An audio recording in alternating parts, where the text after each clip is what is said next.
আমার মা পুঁই শাক দিয়ে মাছের মাথা দিয়ে রান্না করছেন, কারণ আমার আম্মা সবজি অনেক পছন্দ করেন আর আমরা পছন্দ করি মাংস। মাংস কিন্তু উচিত না এত বেশি বেশি খাওয়া। আমার মা আমাদেরকে বেশি বেশি করে ছোট থেকে সবজি খাওয়া শিখিয়েছেন এবং ঝাল কাঁচামরিচ খাওয়া শিখিয়েছেন, কারণ কাঁচামরিচটা খেলে ঝাল লাগলে বেশি বেশি করে পানি খাবো।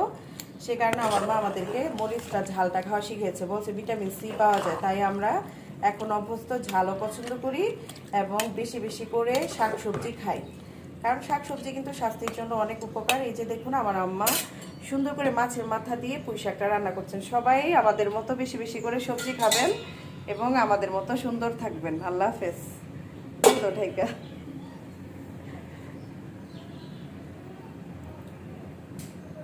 আর দেখি আমাদের মিষ্টি মিকি কি করছে।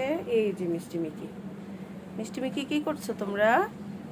মিষ্টি মিকি তোমাদেরকে একটু পরে গোসল করাই দিব, গোসল করাই দিব তোমাদেরকে। হ্যাঁ।